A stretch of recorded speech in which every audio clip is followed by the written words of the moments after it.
how is popular culture, the study of popular culture, being integrated within the established curriculum? Well, where I teach, at least, it isn't being integrated very well. I get all kinds of negative responses that we're selling the Ivy walls with, the likes of television, which I study.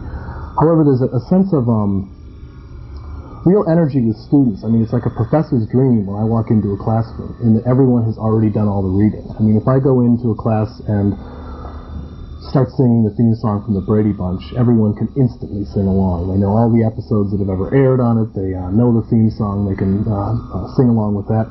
If I go in and start the soliloquy from King Lear, nobody will sing along with that or know what I'm talking about. So there's this huge body of knowledge that students have about television and other popular cultural products as well that I think is real interesting to tap. I mean, it's this energy that students have already that you can use to do the more traditional types of things. And for example, in a Shakespeare class, you go in and first you've got to read the play once through to see what happens to it. And then you've got to find out a little bit about Elizabethan England and about the Globe Theatre and about Shakespeare himself. And by the time you can really get in and roll around in the play, the semester's over and you've never really done anything with it. Whereas with television, you walk in, they've already seen all the shows. You can then tell them that the same producer that did Brady Bunch, Sherwood Schwartz, did Gilligan's Island, and they can start making comparisons there. I mean, there's a sense that you can do graduate school level criticism right off the bat on day one in a freshman class, as opposed to waiting for graduate school or waiting for senior year to do that kind of thing. And it's just one of the reasons I went out of the traditional field. I was in political philosophy and art history to television, is that ability to really start doing what I always wanted to do in the college classroom anyway, and be able to do it immediately. So I think it's important to acknowledge the usefulness of that body of work, as opposed to simply say that people should have been studying their Keats and their Shakespeare as opposed to watching television. What kind of strategies do you use? What kind of strategies do you initiate students for the analysis of popular culture? Well, in my case, we actually look at the programs themselves. I mean, television's been being studied for a long time, but it's mostly in terms of how does it affect violence in children and how is it corrupting us and all that sort of thing. More sociological studies. We actually watch television. I mean, in my class, we watch entire episodes of Howdy Doody and The Andy Griffith Show and Charlie's Angels. From start to finish, as though they mattered, and look at them, as you'd be looking at a poem or a painting. And, I mean, in a class in Renaissance painting, you look at paintings by Renaissance artists. In a class on romantic poetry, you read romantic poems. It doesn't seem all that unusual or unlikely that one in the class on TV should watch television programs. The strange thing is, and that's one of the things I like about the Popular Culture Organization, it's one of the few places where you can acknowledge some sort of personal feeling towards those texts as well. I mean, if an English professor is expected, is allowed, it's okay if he loves Shakespeare or she loves Shakespeare. It's almost something that that's why you go become an English professor in the first place. A music professor can love Mozart and is expected to do so. I am certainly not supposed to love television. I'm supposed to show students how indicted, how it corrupts us, how it's making us violent, how it's taking up our time, our attention span has gone down the drain, and so forth. The sense that it's always a thing to be indicted and to be exposed, as opposed to something something to actually like. My favorite story is I went to a concert once with a dean and a music professor from another school, and after the last symphony played, it was by Mozart, the lights came up and the music professor had tears in her eyes and was visibly moved by this. And you could see the approving look on the dean's face, as much as to say, boy, this music professor knows her stuff so well, she can be visibly moved to tears by Mozart. Let's give her tenure when she comes up for it. Now, if I went into my dean,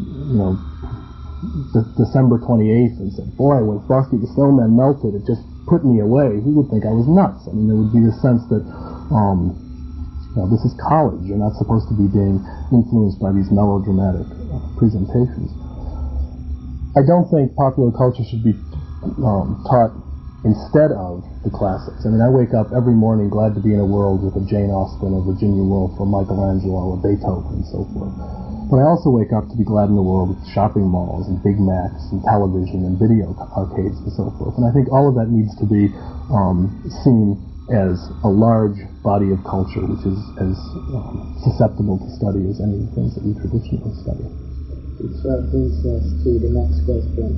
The United States is a massive producer of popular culture. But what is the status of media studies and media literacy in the United States?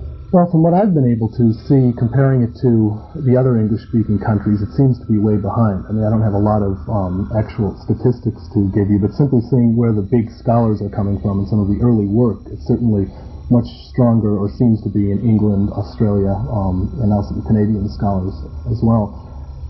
And I think part of that simply is that America and American culture is so much television itself. I mean, America is television. We had actors in the White House and elections fought on commercial TV, in the sense that it's so much a part of the daily existence, practically woven into our genetic codes now, that the fact of kind of pulling that out and looking at it carefully, I think most universities here think it would be like studying the backs of our hands. I mean, it's this idea of looking at the things that are so obvious and so clearly part of the daily culture that somehow they don't belong behind the walls of academia. Talk about getting students interested in looking at the things that are obvious and coming up with a kind of a critical analysis of the obvious things. Not only do you get a sense that they enjoy these things, but try to get a critical perspective on their consumption. Yeah, I mean, that's interesting in that I think probably studying television or whatever you're studying, fast food, the shopping mall, whatever you're doing in popular culture, is probably the hardest class for a student to grasp, even though they gravitate towards them. There's huge waiting lists. I mean, they're watching Leave It to Beaver in this class and getting college credit for it. So there's certainly a strong response to those types of classes. However, I guess I would make the equation when I first started studying film. As long as we were doing Renoir, Antonio, and Bergman, and all these people, it was really easy to do that just like you do any other college class. They were hard, they were in foreign languages, there were subtitles, they were subtle. I mean, you had to really do this usual type of thinking like you would in a poem or a painting or anything else. I mean, it looked, sounded, acted, and smelled like art. When we got to Star Wars and Westerns and, The Wizard of Oz and so forth, suddenly I was much more resistant to being able to take that seriously. I mean, you keep thinking, well, these are just films that people went to see, they're just telling stories. And I think students tend to really resist, hyper-intellectualized analyses of shows like Star Wars or The Breakfast Club or whatever you want to think about. So in some ways, I think it's in showing students these things they're already so intimately familiar with, these programs that they've seen every episode of every series, there's a real sense of giving them a real intellectual slap in the face when all of a sudden you're going to watch the Andy Griffith Show and you're not simply going to take off your shoes and put your feet up and open a bag of Doritos and watch the thing like you usually do. The sense that all of a sudden we're going to treat that show for that class like we would treat Ode on a Grecian Urn or something like that. And the interest, I think, is there in that you've already hooked them in and they think, oh good, we're going to watch TV. And remember when you were in grade school, the huge joy that would come into your breast when you'd walk in and the film projector would be set up and you'd go, all right, the room's going to be dark, we're not going to have to listen to this boring teacher, we're going to have some sort of media presentation.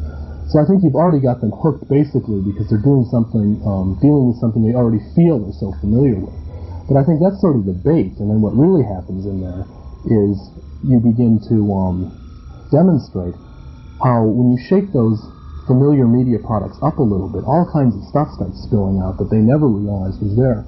And the biggest comment I get over and over again from students that I find very satisfying, because I think it's a first step in getting people to think, enjoy, and critically analyze television, and therefore they can later apply that to King Lear and poems and so forth, is, boy, I never watched TV this way. I can never watch TV the same. Now I go home and I watch a commercial and I'm seeing this, and I watch a sitcom and I'm seeing that. In the sense of really, I think, sort of peeling the scales from people's eyes. And if you can do that, and if you can teach a student to really get a pleasurable aesthetic experience out of television, all of a sudden that 7.5 hours a day the average person watches becomes a much more meaningfully spent 7 hours. And it's cheap, it's free in most cases, and that, I think, is the ultimate purpose of art anyway. I mean, I don't think a class on Shakespeare, television, or Beethoven has ever really done anything on some grander political scale. It's never disarmed the country, or it's never helped the environment. I mean, ultimately, I think art criticism should be art appreciation. I mean, if you can't have fun with Shakespeare, what other good is Shakespeare? And I think television should fall into that same set of categories. And one more question, and it has to deal with the boundary between art and mass culture and mass aesthetics. And critics of mass aesthetics say that it's simply superficial, that it's unidimensional, it doesn't allow for larger contextualization. Right. Whereas art does, and that's sort of the appeal of art. Are these two different objects? Well, I mean, the barrier between high art and low art is one I have a big problem even acknowledging the existence of, namely because as someone who grew up in a urban or a suburban area outside of Chicago, everything I've ever experienced has been on the mass art basis. I mean, I've listened to lots of Beethoven symphonies, but I got them free in the from joining the Book of the Month Club, which is about as mass art as you can get. I've heard Caruso, also on recordings I can buy at the record chains in the malls right next to Bon Jovi and all of this. I mean, the sense that I don't feel like I have ever experienced high art, as there used to be the distinction when, in fact, to see a play you had to go to the court and have an invitation from royalty and so forth, or to read a book you had to be one of the few people who were in fact literate and had enough money to buy hand-scribed books to read. I mean, there I think there was a real distinction between the high culture, which only certain people could get, and the low culture, which everyone else had to settle for.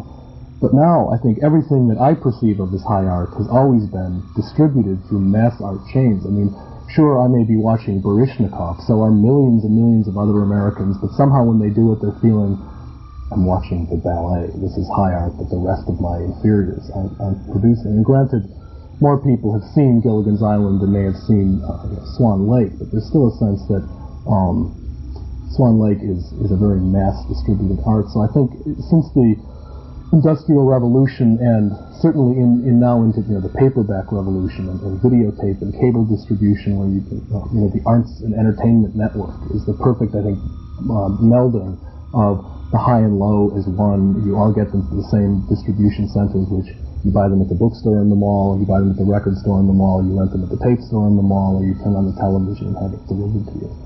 So that whole high art, low art debate is one that I think is on some really shaky ground from the very beginning, in that I'm not even sure it exists anymore.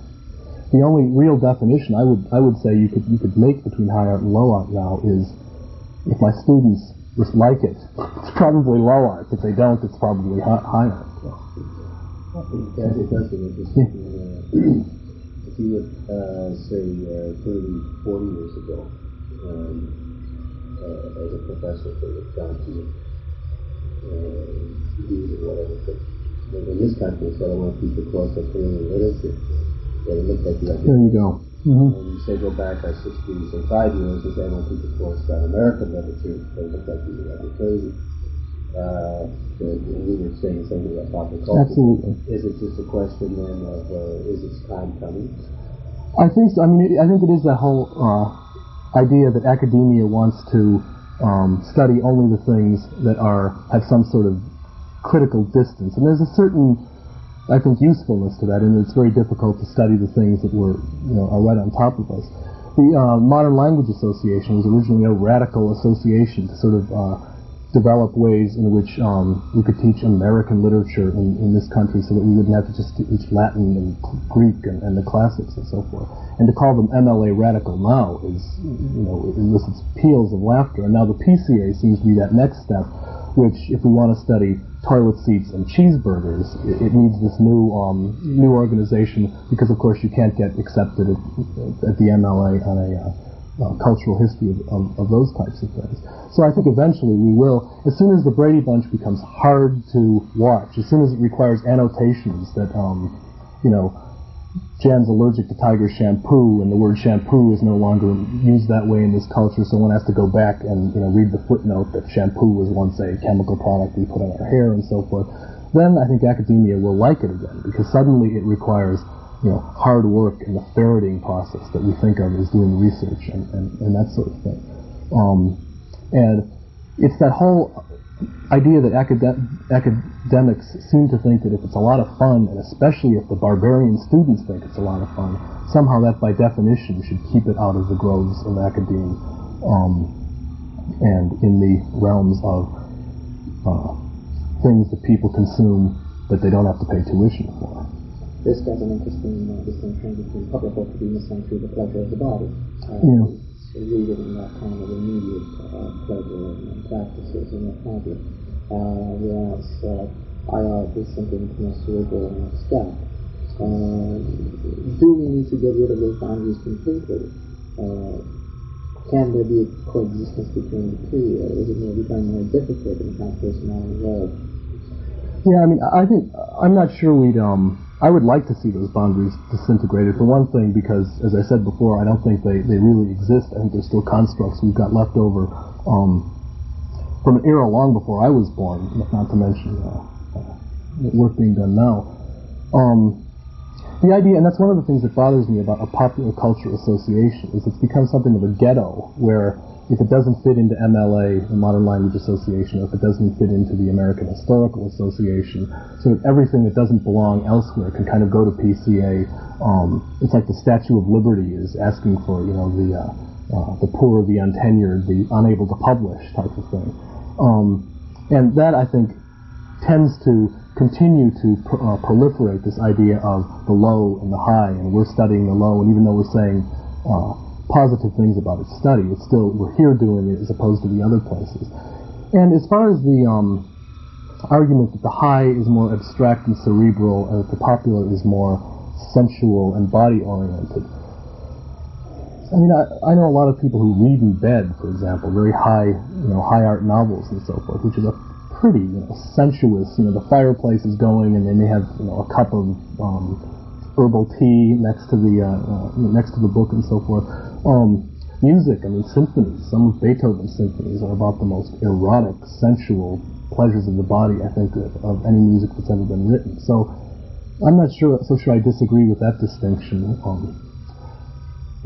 I guess a lot of the distinction may be popular culture you can consume instantaneously without much previous education. To really appreciate high culture, because it's in a historical context, tends to take a little more education. I didn't appreciate symphonies until I sat through a couple classes that taught me how to do so. On the other hand, I think television can be enjoyed infinitely more than it's being enjoyed now, or the shopping mall, or the Big Mac, or the video arcade, by teaching classes in that as well. I really think hamburger appreciation wouldn't be out of line in our colleges.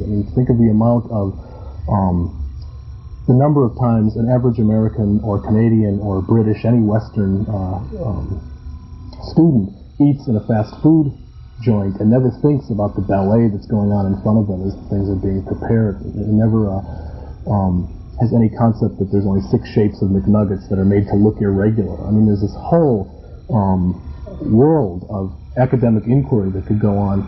When I go into McDonald's now, it's like going to Disney World. Or going to a museum or a library.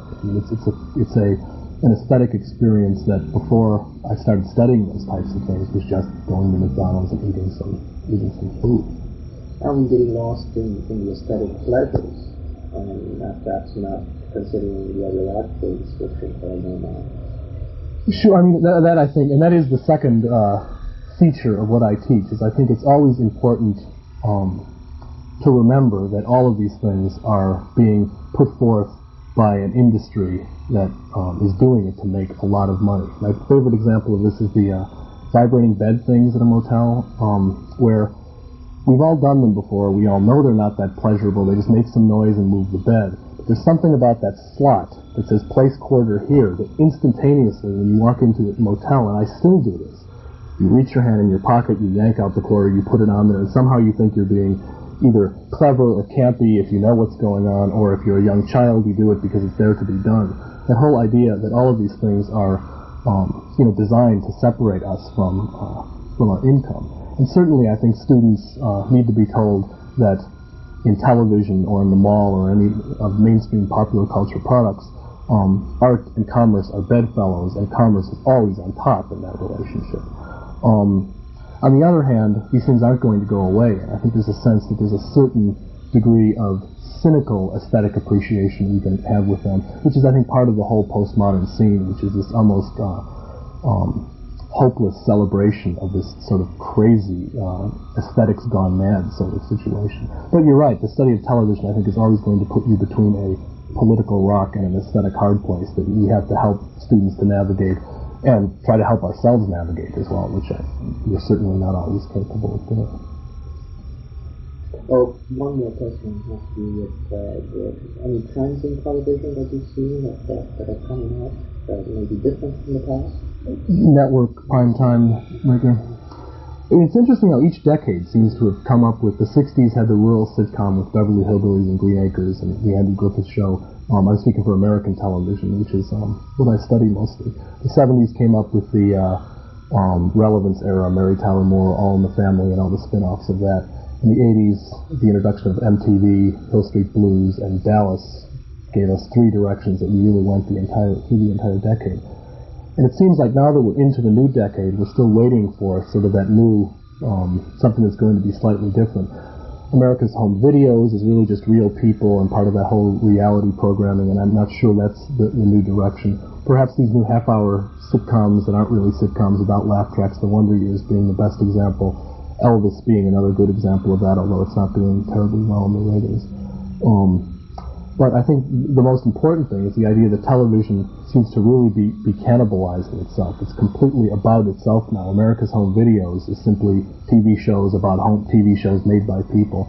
In this brilliant move that it's so cheap because you're actually getting the people not only to watch the commercials, which they've always done for free, but to, in fact, now make the programs for you itself. I mean, it's this great situation of ABC having their cake, eating it, getting someone else to pay for it and serve it, and all of that. One other comment about studying television and popular culture in the university is that it's amazing how the people who don't approve of it, who have the biggest complaint, and we all have in the back of our mind this crusty old English professor who can't believe you're really studying Gilligan's Island and calling it college. And the interesting thing is if you ask them, well, have you watched every episode of Gilligan's Island so that you're able to say that? You get one of two answers, neither one of which are acceptable to a thinking individual. One is, well, of course not. I wouldn't waste my time watching Gilligan's Island. I'm reading important things, I'm studying good stuff and high art and so forth. And if that's their answer, my response to that would be, you mean to say you're passing judgment on an entire medium, a program, and so forth, based on not having read it, which is no better than the student who says, I hate Romeo and Juliet, before that student has actually sat down and read it and grappled with it. In any other area of academia, that would be unheard of. In television, somehow, it's okay to simply say, well, I know it's bad, I've seen one episode, it's television, what more needs to be said?